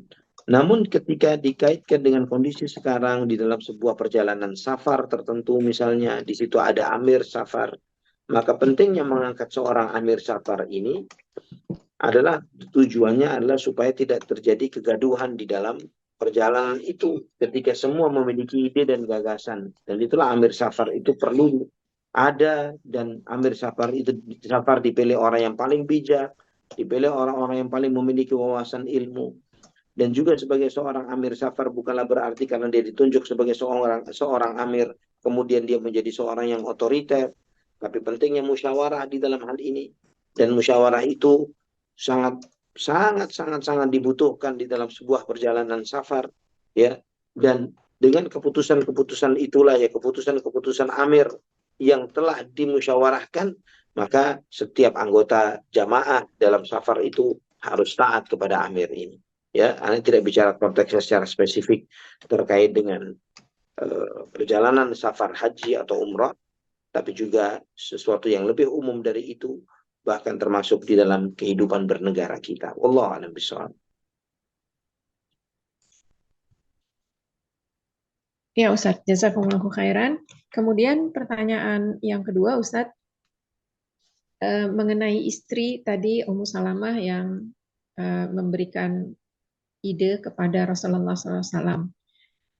Saat ini Ustadz banyak sekali pertikaian rumah tangga yang terjadi karena salah satunya istri bermajelis ilmu, punya ilmu. Ketika menyampaikan ilmu yang sedikit itu kepada suami, kemudian suami seringkali menolaknya. Mungkin salah Nah, satunya adalah cara menyampaikannya Ustadz. Karena biar bagaimanapun biasanya suami biar tidak tahu, kalau dikasih tahu kesannya tanda kutip digurui oleh istrinya, barakallah. sehingga suami merasa dikecilkan. Mohon nasihatnya atas situasi yang seperti ini, Ustaz. Jazakumullahu Nah, khairan. wajazakumullah khair. Memang Allah Subhanahu wa taala sebagaimana kita semua menyadari menjadikan laki-laki atau suami sebagai qawwam di dalam rumah tangga. Ar-rijalu qawwamuna 'alan nisa. Laki-laki adalah qawwam, pilar, pemimpin terhadap wanita. Yang di dalam hal ini memang Allah Subhanahu wa taala melebihkan mereka karena mereka yang diberi amanat tanggung jawab untuk mencari nafkah, untuk memenuhi kebutuhan keluarga. Maka dia sebagai mas'ul, sebagai pemimpin yang akan dimintai pertanggungjawaban terbesar di dalam sebuah rumah tangga adalah suami atau bapak. Maka anggota dari rumah tangga itu, istri dan anak, pun harusnya menyadari bagaimana sih adab dan etikanya ketika ingin menyampaikan sebuah gagasan, ide, atau mengkritisi pemimpin mereka, suami mereka, ayah mereka. Ya, menyalahkan dengan kalimat langsung, dengan mengatakan Anda salah, kamu tidak begini, harusnya begitu, kamu tidak boleh begini, harusnya kamu harus begitu. Kalimat-kalimat ini bisa kita bayangkan siapa pemimpin dalam tanda kutip, pada semua pemimpinnya secara umum, mau pemimpin negara, mau pemimpin organisasi, mau pemimpin kelompok partai tertentu, atau pemimpin perusahaan, ya, yang bisa menerima sebuah ide yang disampaikan dengan kalimat yang berkesan mereka disudutkan atau disalahkan. Seorang pemimpin tidak akan menerima begitu saja, kecuali memang mereka yang memang memiliki hati yang sangat luas, yang sangat memiliki kesabaran yang besar, yang memiliki pemahaman wawasan yang sangat luas. Namun kita sadar bahwa di zaman ini mencari orang yang seperti itu tidaklah mudah dan gampang. Maka memang harus seorang wanita ketika mereka diberi kelebihan oleh Allah Subhanahu wa taala dengan wawasan ilmu yang lebih karena lebih sering menghadiri majelis ilmu. Pertama, sadari bahwa kelebihan ini adalah sesuatu yang bukan untuk dibanggakan tapi disyukuri. Dan juga di samping bersyukur kepada Allah, juga berterima kasih kepada suami yang mereka itu bersusah-susah, berpayah-payah, mencari nafkah, menegakkan amanah dan tanggung jawab rumah tangga, yang menjadikan Anda para wanita, para ibu, bisa lebih leluasa untuk mengkaji, belajar agama, online maupun offline. Punya ada spare waktu untuk menjalankan itu semuanya. Jika sebagian suami yang tidak bertanggung jawab, juga membebankan kepada istrinya amanah dan tanggung jawab di dalam mencari nafkah dan memenuhi kebutuhan rumah tangga, bisa jadi sebagian wanita atau sebagian istri yang punya beban yang sama seperti suaminya, dia tidak akan memiliki kesempatan dan waktu yang sama untuk belajar, menuntut ilmu, mengkaji, memiliki wawasan yang lebih. Mereka kehilangan momentum-momentum dan kesempatan-kesempatan tersebut. Jadi harus dipahami bahwa adanya ini, kelebihan ilmu, karena dimudahkan untuk belajar dan menuntut ilmu, di situ juga ada jasa suami-suami Anda. Maka ucapkan terima kasih kepada mereka. Ya, berterima kasih karena peran itu. Ya, peran mengambil alih amanah tanggung jawab, walaupun memang itu adalah tanggung jawab mereka. Tapi ketika mereka totalitas di dalam memenuhi tanggung jawab itu mencari nafkah, membuat Anda memiliki peluang yang lebih untuk belajar, menuntut ilmu, memahami banyak hal yang belum dipahami oleh suami-suami Anda.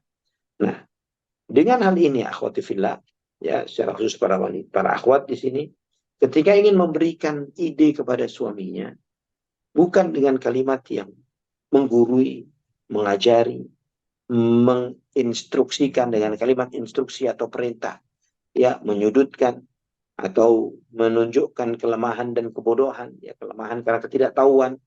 Tapi coba ajukan dengan pertanyaan-pertanyaan, apakah tidak sebaiknya jika begini?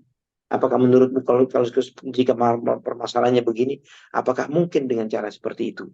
Apakah mungkin kita tidak lebih menanyakan kepada yang lebih paham? Jadi mengajukan pertanyaan. Pertanyaan terbuka, tapi tanpa disadari mengarahkan kepada solusi yang lebih baik. Wallahu a'lam bishawab. Ya Ustadz, jazakumullahu khairan. Masih boleh ada pertanyaan Ustadz ini? Ahlan wa sahlan. Boleh. Ya, Ustadz, Assalamualaikum warahmatullahi wabarakatuh. Semoga Allah Subhanahu wa Ta'ala melindungi Ustadz dan keluarga serta diberikan kemudahan. Ustadz mohon nasihatnya. Sebenarnya ini mungkin sudah terjadi berulang-ulang setiap tahunnya, tetapi untuk meningkatkan kembali keimanan serta kepercayaan diri Ustadz tentang perayaan atau pengucapan tentang hari Christmas Ustadz. Yeah. Hari Raya umat Kristen. Di Amerika ini Ustadz, biasanya perayaan hari Natal ini sudah dimulai dari awal-awal Desember. Nah, sudah ada di setiap tempat-tempat kerja, kita diundang oleh manajer untuk merayakannya di tempat kerja, Ustadz. Nah, kalau di sana berarti kita hadir, kita makan-makan.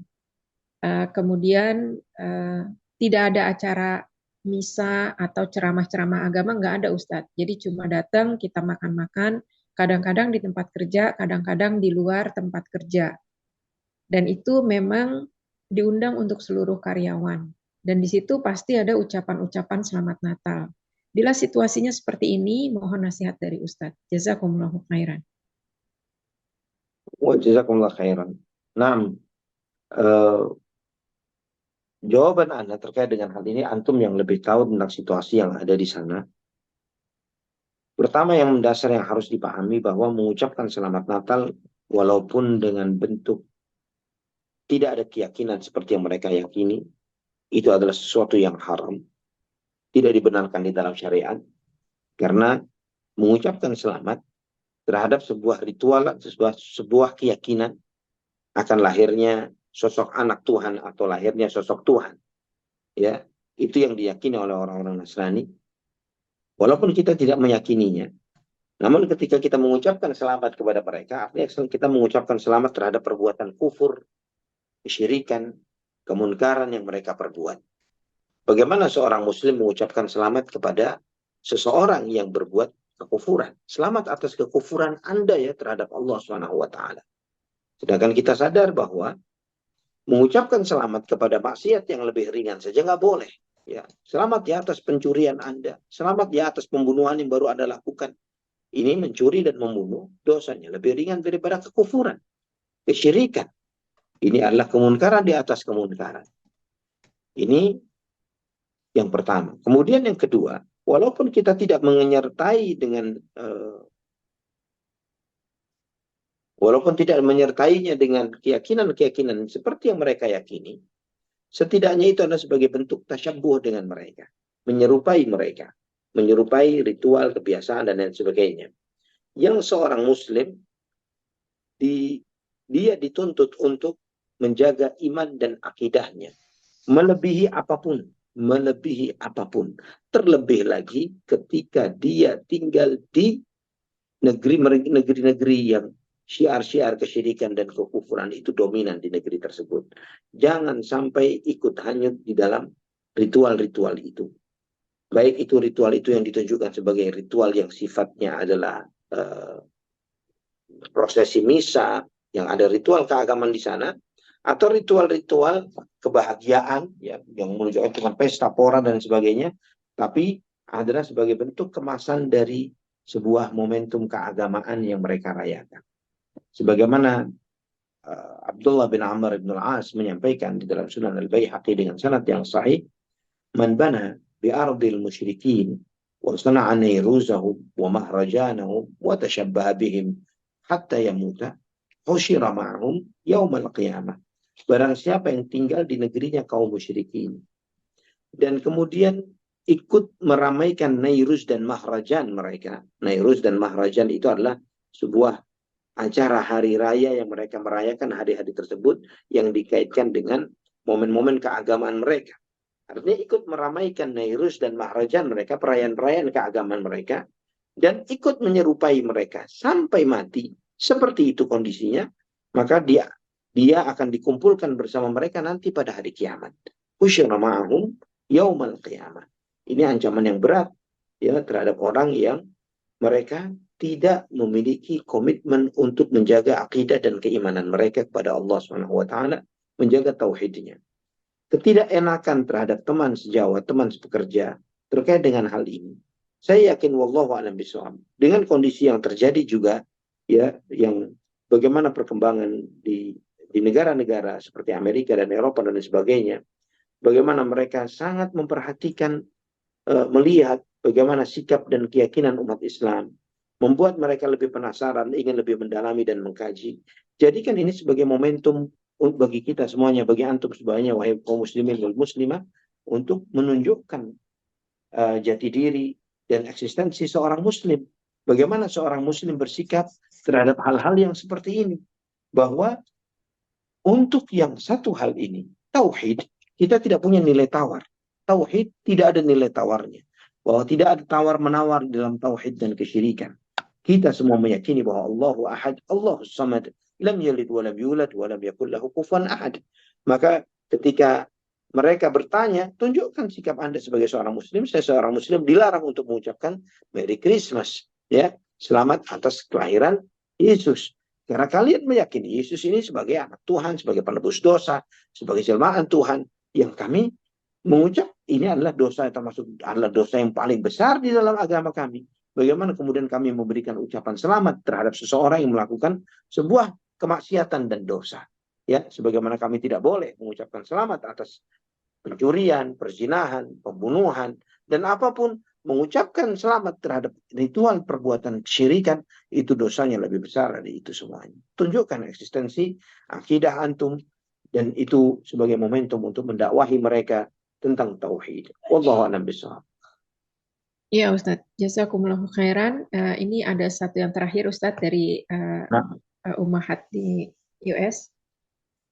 Assalamualaikum warahmatullahi wabarakatuh. Ustadz mohon nasihatnya. Afwan, pertanyaannya di luar tema, yaitu tentang masturbasi Ustadz. Bila ada hubungan suami istri yang jarak jauh di berbeda negara, sehingga kesulitan dan untuk menjaga agar tidak berzina, apakah diperbolehkan masturbasi untuk laki-laki juga untuk yang perempuan dengan alasan tadi Ustadz? Mohon nasihatnya, jazakumullahu khairan. Barakallahu fiik. Naam. Di dalam fikih, kalau bicara hukum asalnya adalah hukum masturbasi itu haram. Karena Allah Subhanahu wa taala hanya menghalalkan satu hal. Walladzina hum li furujihim hafizun illa ala azwajihim aw ma malakat aymanuhum fa innahum ghairu malumin. Ya, yaitu mereka-mereka yang berhubungan hanya dengan istri mereka atau hamba sahaya mereka. Ya, dan ketika mereka melakukan itu dengan istrinya, maka itu tidak tercela. Faman ibtagha wara'a dzalika fa ulaika humul 'adun. Barang siapa yang mengharapkan di luar itu, ya, Imam Syafi'i mengatakan di luar itu, ini adalah sesuatu yang sifatnya sangat luas. Termasuk dalam konteks ini adalah onani ataupun masturbasi. Faulaika humul adun, maka dia melampaui batas. Ya. Dan ikhwatal iman rahimani wa rahimakumullah. Tapi ya di saat yang bersamaan juga Anda sampaikan bahwa larangan Allah itu bertingkat. Ada yang haram yang merupakan kabair, ada yang haram yang tidak merupakan kabair. Diharamkan, tapi ketika melanggarnya tidak termasuk dalam dosa besar. Kenapa tidak termasuk dalam dosa besar? Karena tidak ada konsekuensi kisos terhadap dosa tersebut. Ya, seperti masturbasi dan onani. Beda dengan perbuatan zina. Yang perbuatan zina ini termasuk kabair, perbuatan fahisyah, perbuatan keji, ya, dan sangat buruk lagi akibat dan dampaknya. Yang ini, jika seseorang di dalam kondisi yang muttar, yang sangat mendesak, mau tidak mau dia harus memilih salah satu dari keduanya, maka dia mengambil yang paling ringan madaratnya daripada yang berat madaratnya. Ya, dia mengambil langkah madarat yang lebih ringan daripada terjerumus dalam zina, maka itu adalah pilihan yang lebih baik. Walaupun juga, ikhwah fillah rahimani wa rahimakumullah, hubungan jarak jauh ini, suami istri, ini adalah sesuatu yang tidak sehat, yang tidak dianjurkan, ya, tidak dianjurkan dan kurang sehat. Karena bagaimana Allah Subhanahu wa taala menjadikan rumah tangga itu litaskunu ilaiha wa ja'ala bainakum mawaddatan wa rahmah. Agar kamu tinggal bersamanya, ya, agar kamu dekat merasakan tentram berdekatan dengannya. Dan Allah memupukkan di antara kalian mawaddah warahmah, cinta kasih dan kasih sayang.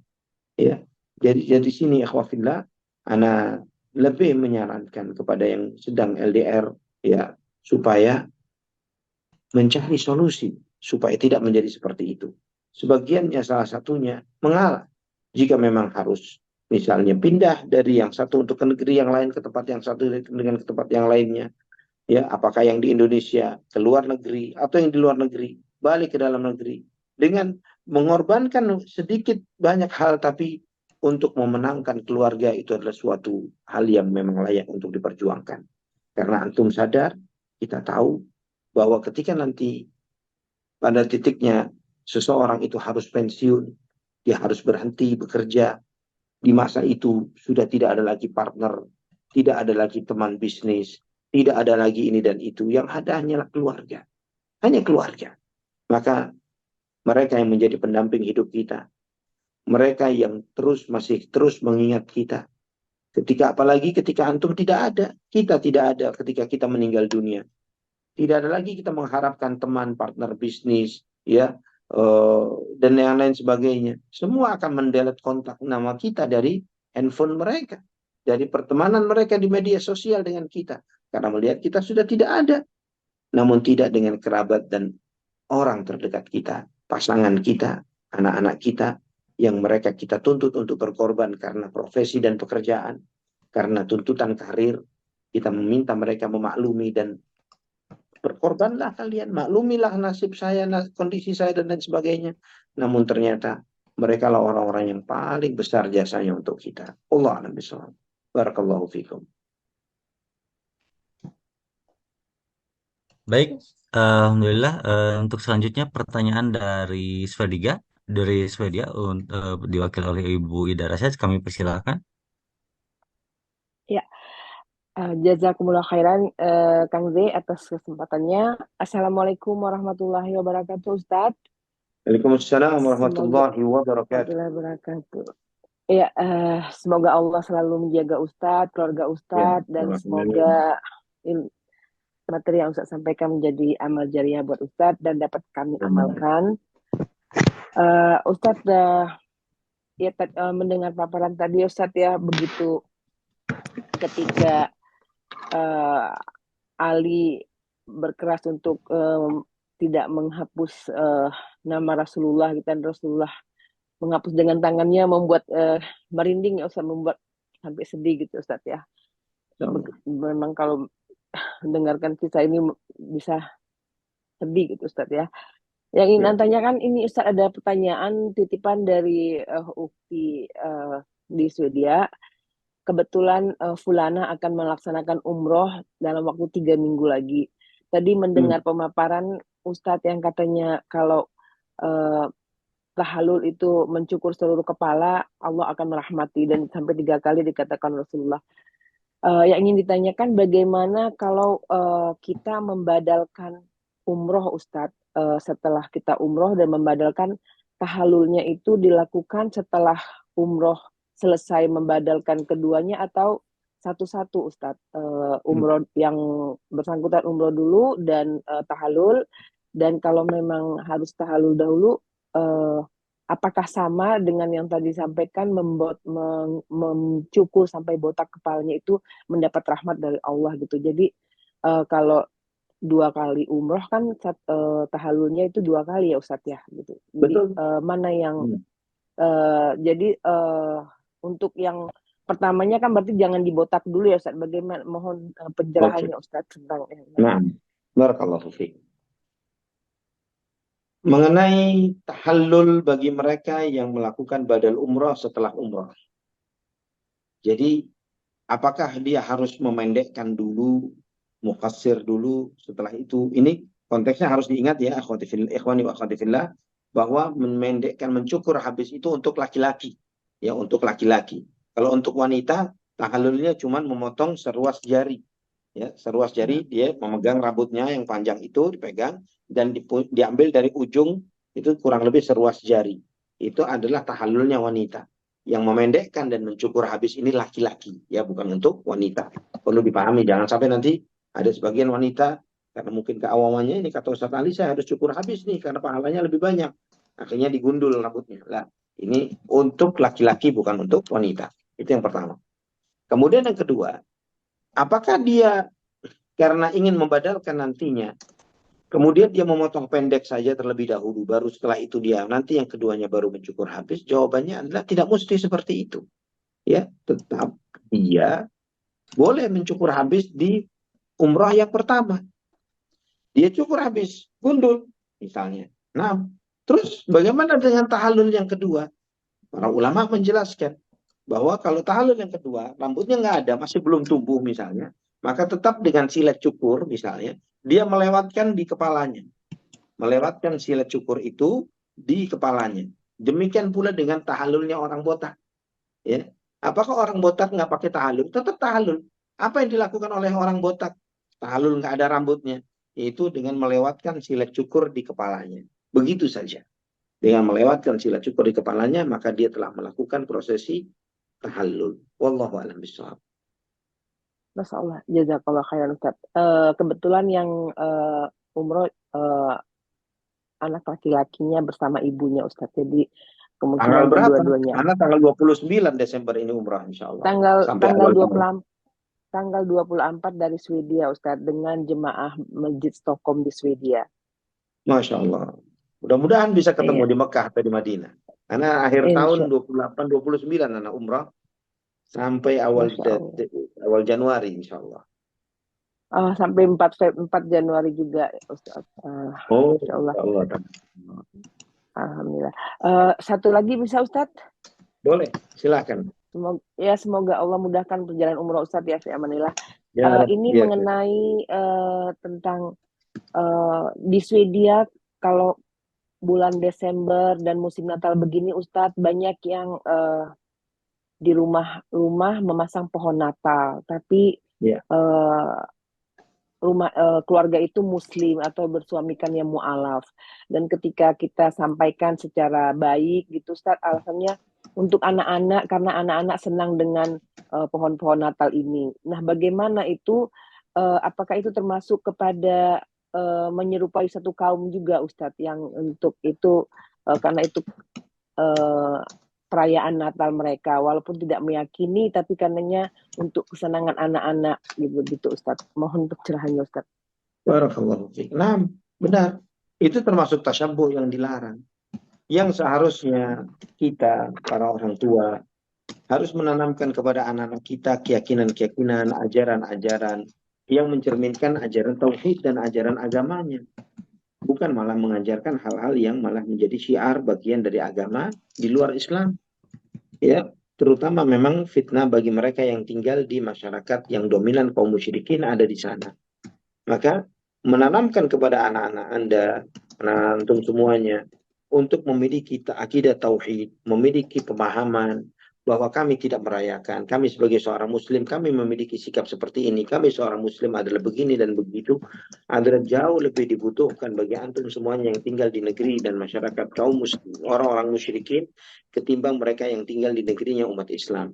Ya, jangan sampai anak-anak kita yang tertanam di benak dan di mindset mereka, yang terrecord di alam bawah sadar mereka, adalah kebahagiaan ritual yang dilakukan oleh orang-orang kafir. Ya, bahwa di saat itulah adanya perayaan, di situ adanya happiness, di situ ada sesuatu yang menyenangkan, yang gegap gempita, yang riang gembira dan lain sebagainya, yang itu tidak mereka rasakan ketika di dalam ritual keagamaan agamanya sendiri. Ya, jangan sampai seperti itu yang muncul di benak anak-anak kita, memori itu yang terekam dalam diri mereka. Karena ini termasuk bagian dari pendidikan. Yang perlu disadarkan kepada anak-anak kita adalah diajarkan bahwa ini adalah ritual yang tidak benar. Bahkan agama Nasrani sendiri ini mengadopsi semua itu semuanya, simbol-simbol perayaan Christmas ini dari agama paganisme. Ya, dari mulai penanggalan 25 Desembernya itu bukan hari tanggal lahirnya Yesus.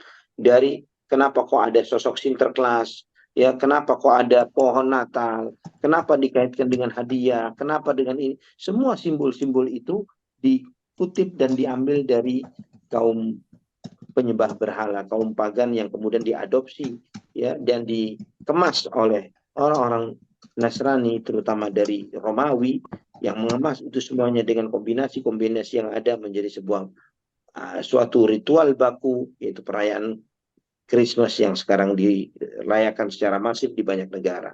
Padahal kalau kita merujuk kepada keyakinan mereka sendiri, ajaran kitab suci mereka, tanya orang Nasrani, apakah memang ini diajarkan di agama kalian? Kalian harus merayakan Natal. Ya, apakah ada perintah nas dalam Injil Matius, Markus, Lukas, Yohanes misalnya, sampai misalnya dalam kitab Perjanjian Baru itu sampai kitab Wahyu misalnya. Apakah itu ada ajaran untuk merayakan Natal? Apakah memang perayaan itu tanggal 25 Desember? Apakah memang perayaannya harus dengan beli pohon, dengan hadiah, dengan meyakini adanya Sinterklaas, Sinterklaas yang Sinterklaas itu yang dengan pakaian merahnya, dengan topinya, dengan ini. Ini semuanya dari mana semuanya? Cerita-cerita itu semuanya.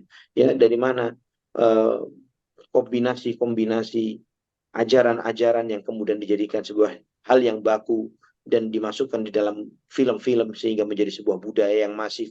Ya, walaupun di negara-negara yang nggak ada saljunya pun dipaksain harus menyediakan kapaskah dan lain sebagainya untuk berkesan yang seperti itu. Padahal di saat yang bersamaan mereka meyakini bahwa di saat Yesus itu dilahirkan, sebagaimana di dalam Alkitab, di dalam Injil Matius, di dalam Injil Lukas, bahwa dia dilahirkan di saat itu para malaikat pernah ketemu dengan sebagian penggembala kambing yang sedang mengembalakan kambingnya. Bagaimana penggembala kambing mengembalakan kambingnya di saat salju sedang turun? Ya, emang kambingnya makan es, makan salju, atau makan rumput? Ya, ini sekedar contoh saja bagaimana tidak nyambungnya keyakinan itu dengan kitab suci mereka. Wallahu a'lam bishawab. Barakallahu fikum. Jazakumullah khairan Ustaz. Barakallahu fikum. Fi amanillah Ustaz. Assalamualaikum warahmatullahi wabarakatuh. Waalaikumsalam warahmatullahi wabarakatuh. Baik, mohon izin Ustaz, ini satu pertanyaan terakhir dari melalui chat dari tadi dari Ummu Aisyah. Assalamualaikum warahmatullahi wabarakatuh Ustaz. Waalaikumsalam warahmatullahi wabarakatuh. Assalamualaikum. Semoga Allah menjaga dan memberi kebahagiaan kepada Pak Ustadz dan juga keluarga Ya, serta ya. jamaah Bumi Mengaji yang menyimak kajian ini baik langsung ataupun tidak langsung. Baik, untuk pertanyaannya tentang memilih guru, pertanyaannya tentang memilih guru, apakah kita masih boleh menuntut ilmu dari ustadz yang masih terang-terangan merokok bahkan selama memberikan ceramahnya? Mohon nasihatnya Ustadz, sesuai syariat yang benar itu seperti apa? Jazakumullah khairan, barakallahu fikum. Masya Allah. Memang mau mengharapkan apa dari guru yang sedemikian? Ya, sampai kereta Di api samping gitu belajar Ustadz. agama, yang harus dipahami bahwa belajar agama itu bukan hanya sekedar transfer knowledge. ya, bukan sekedar transfer knowledge. Jangan disamakan agama dengan pelajaran-pelajaran dunia. Kalau bicara pelajaran dunia, kita mau belajar tentang sebuah teknik nuklir misalnya dari seorang dosen yang ateis misalnya, ya no problem karena memang dia pakarnya, yang kebetulan memang ahlinya. Yang tidak mau kita harus mengambil ilmu dari seorang yang ateis yang memang dia pakarnya di bidang teknik nuklir, misalnya terkait dengan urusan dunia.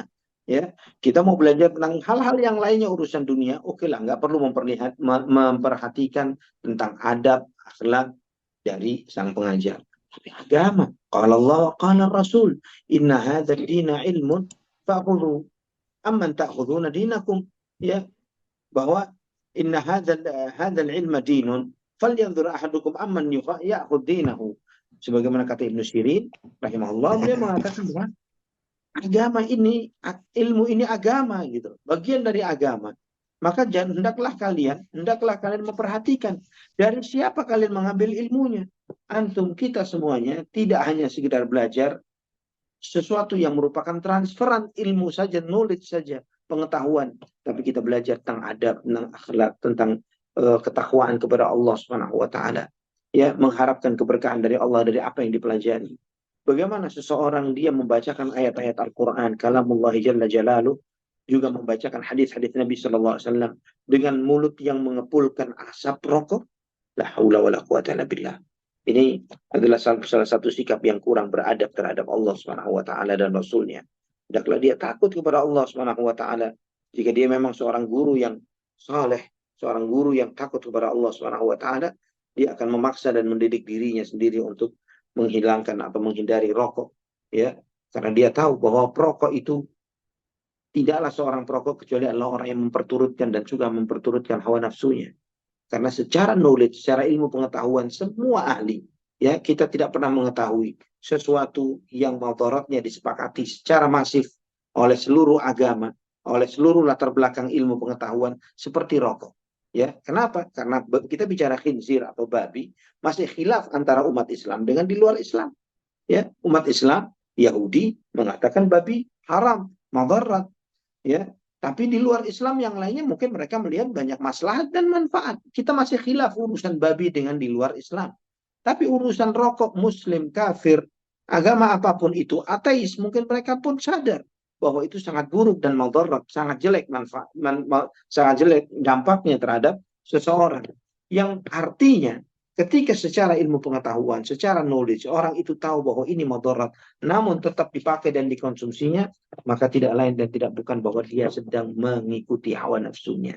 Allahul musta'an. Bagaimana kita bisa belajar dan mendapatkan keberkahan ilmu dari orang yang seperti itu? La haula wala quwata illa billah.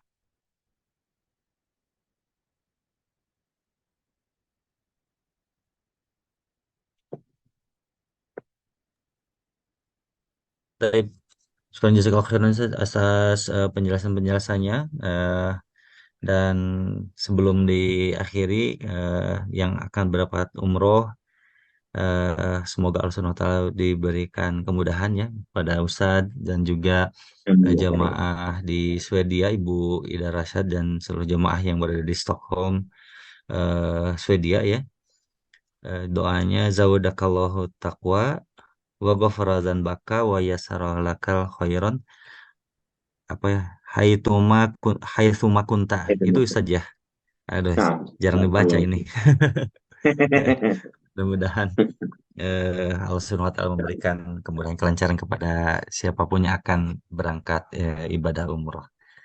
Tapi Masya Allah. alhamdulillah sudah pukul, tidak terasa sudah pukul 21:54 untuk pekan depan. Temanya masih ini saya Pekan sama. depan temanya Hudaibiyah, kemenangan terbesar dalam Islam. Hudaibiyah, kemenangan terbesar dalam Islam. Baik. Hudaibiyah, kemenangan terbesar Kemenangan dalam terbesar Islam. dalam Islam. Baik.